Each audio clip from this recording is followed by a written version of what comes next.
story format, then you've come to the right place because that's all we do, and we upload 2, 3, even 4 times every week. So, if that's of interest to you, please sneak into the Like Button's house and put itching powder in their contact solution. Also, please subscribe to our channel and turn on all notifications so you don't miss any of our weekly uploads. Okay, let's get into today's story.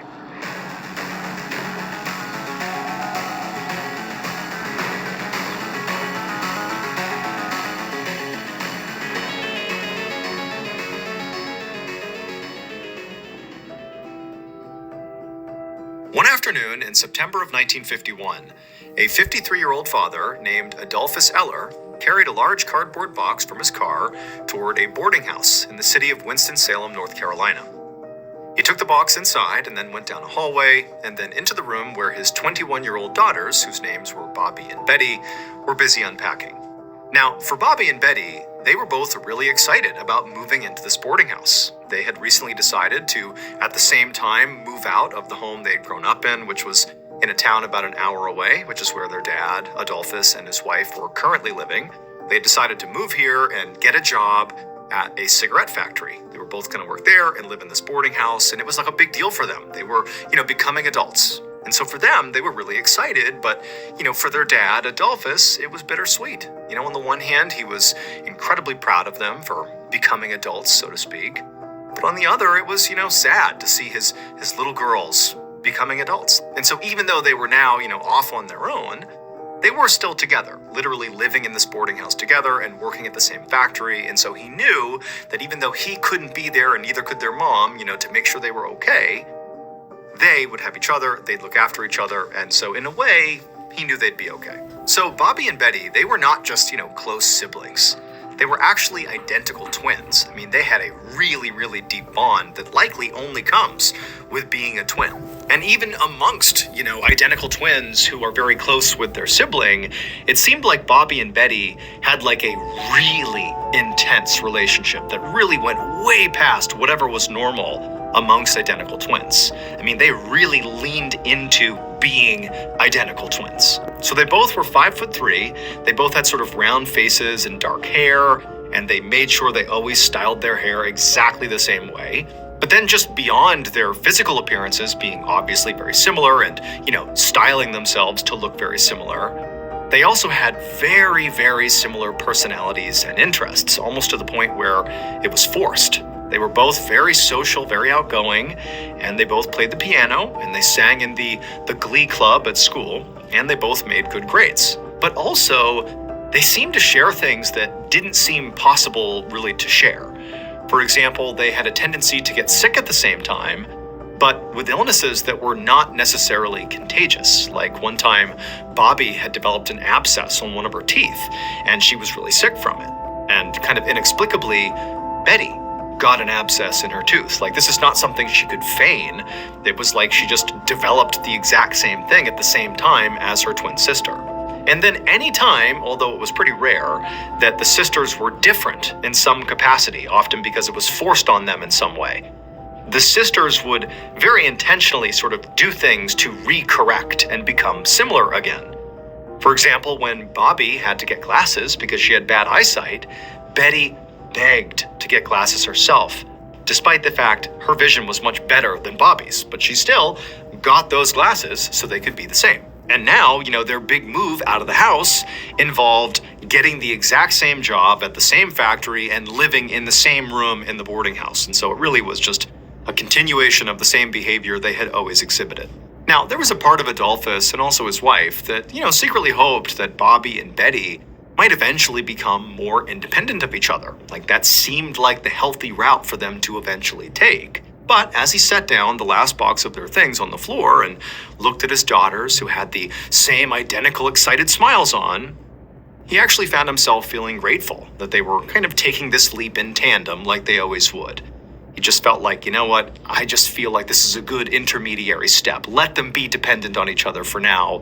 It's a good bridge into adulthood. So eventually, after a few minutes, Adolphus said, okay, I'm going to take off now. Best of luck. I love you. Be in touch whenever you need to. And then he left and he headed back home. 2 years later, Adolphus set the dining room table while his wife finished cooking in the kitchen inside of their home in the small town of Pearl, North Carolina. And Adolphus had just put down the last dinner plate when he heard a knock at the front door. And right away, he felt so excited because he knew that, it's the weekend and my daughters always come to visit me every weekend.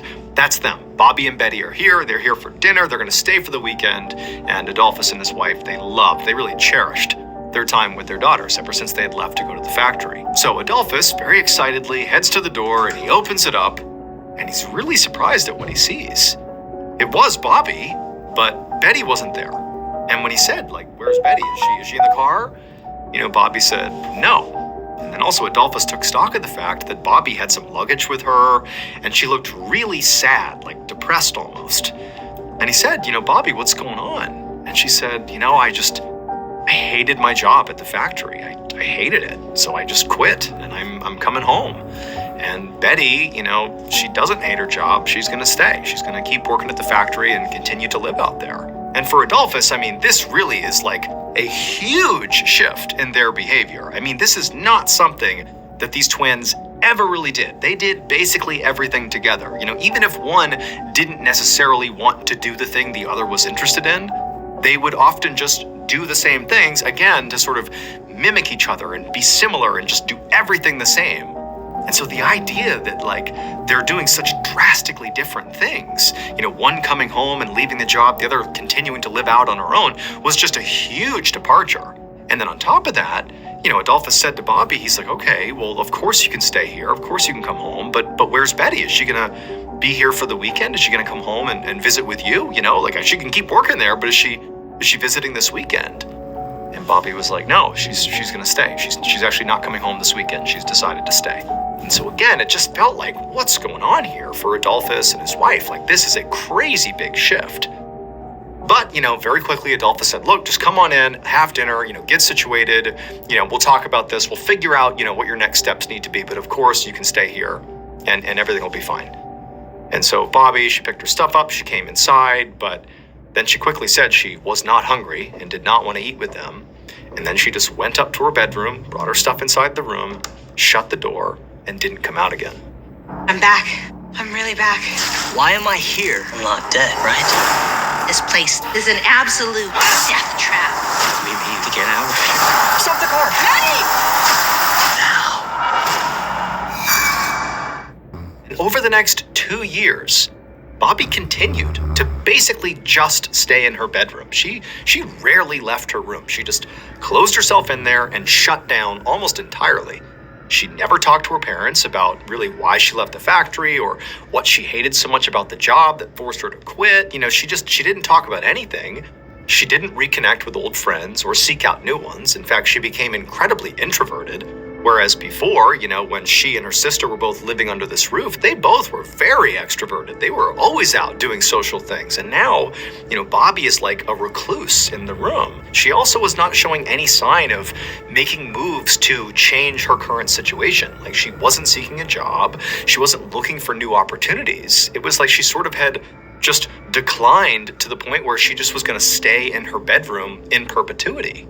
But over the course of those 2 years that Bobby was home, there were several moments where she would sort of snap back and be herself again, the sort of extroverted, happy, social, normal version of Bobby that her parents were used to. And that was when Betty would come home from the factory to visit on the weekends. It was like when Betty walked in the door, Bobby became reanimated and became her old self. And the two just immediately fell into rhythm as if no time had passed. Like there's no ill will towards each other about the fact that they're not working at the factory or living together anymore. It was like everything went back to normal. And then Betty would leave to go back to the factory and Bobby would go back to her room and shut the door. And so for Adolphus and his wife, part of them had always hoped that these two, would eventually separate and kind of learn to live independently. But even though Betty, who was staying out at the factory and living on her own, appeared basically to be doing okay on her own, it just seems sort of obvious that Bobby was just completely falling apart without her sister. She was utterly dependent on her. It was so clear. And so Adolphus really didn't know, how this was going to play out. It just sort of seemed like over time, this was definitely getting worse, certainly for Bobby.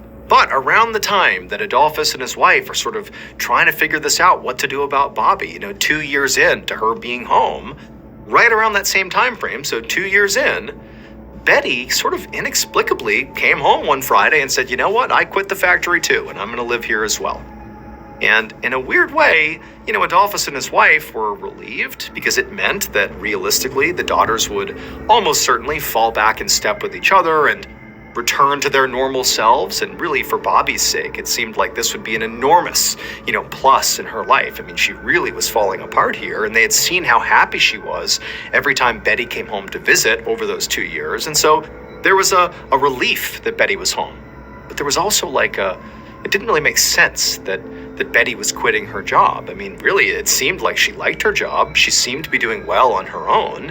Adolphus couldn't necessarily prove this, but he believed that ultimately what Betty must be doing here is what she and her sister always did, which is we will do the same things even if we don't necessarily want to. Like Betty basically was sacrificing her independent life to come back home and be with her sister and sort of fall into step like they always did. That's what it seemed like. But again, it seemed like the silver lining was, at least our daughters will be normal again. They'll be happy and healthy again. But that is not what happened. Once Betty came back home, she quit the factory, and she and Bobby are now living once again under the same roof. They absolutely did fall back in step with each other like they always had done. But their connection to each other, their dependence, their attachment on each other was so extreme, way more than before. And before, it was already extreme. So this is way beyond what's reasonable. They basically went into the bedroom where they both were living, which was Bobby's bedroom. Now Betty was living in there as well. They went into that bedroom and just shut the door and just stayed in there together, basically 24/7. So they did not, become the extroverted girls that they used to be. They became introverted, but together. They didn't seek out jobs. They certainly didn't show any interest in getting jobs. They, again, were not socializing. They just stayed in that room basically 24/7. They slept in the same bed.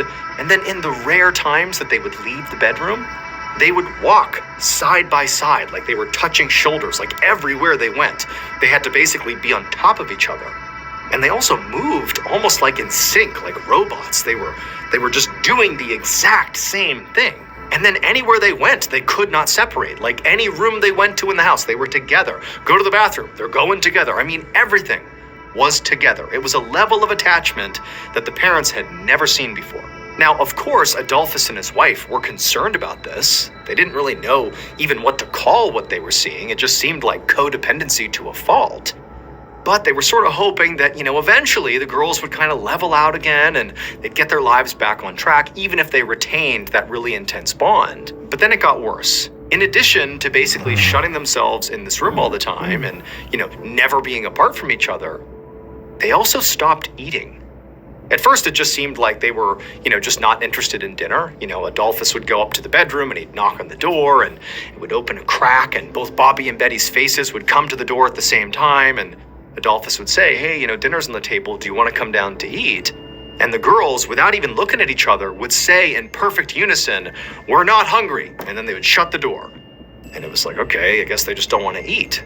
But then weeks would go by and the girls would just refuse to come out and eat. And so the girls began to lose a considerable amount of weight, like an unhealthy amount of weight. But no matter what Adolphus and his wife did, they just would not eat. And so after a couple of weeks of this, Adolphus and his wife decided that, they clearly were not going to get through to their daughters and get them to change their behavior just by presenting them with logic. Hey, you really ought to come down here and eat because you have to eat to survive. Like, they're not listening to that. There's something going on here. And it seemed increasingly obvious that it was mental, that these girls were really struggling with some sort of mental illness. At least that was the parents' suggestion. And so they brought their daughters to go see a psychiatrist. And the psychiatrist very quickly actually made a diagnosis. They said that Bobby and Betty both had schizophrenia, which is a very serious chronic brain condition that affects the way you think, the way you behave. Basically all the ways in which you interact with the world can be gravely affected by schizophrenia. And so a lot of their strange behaviors or their anomalous behaviors, in particular, their not eating and their codependency, the psychiatrist believed could basically be explained by schizophrenia. And so ultimately, the psychiatrist prescribed Bobby and Betty some antipsychotic medication and promised Adolphus that if they take these meds, they'd be okay. But even though Adolphus and his wife ensured that Bobby and Betty took their medication exactly as they were supposed to every single day, the twins did not seem to get any better. If anything, they actually continued to get worse. They spent, if anything, more time, locked in their bedroom, and they became more frail, and they continued to barely eat, and they also began showing signs of being very paranoid around anybody that was not their other sibling, even their own parents. It was like the only person either Bobby and Betty could be around was the other. They couldn't be around anybody else. They just kind of hid themselves away, basically 24/7. And so pretty quickly, Adolphus came to the realization that these antipsychotic meds are not doing enough, or maybe they're not doing anything at all. But at the same time, Adolphus did not think that, the diagnosis was wrong. He believed his daughters did have schizophrenia. The symptoms basically fit, but the treatment wasn't working. And so in Adolphus's mind, he felt like what he needed to do was just get his girls more and better psychiatric help. So in early 1961, when Bobby and Betty were both now 30 years old, Adolphus had them both involuntarily committed to a psychiatric hospital.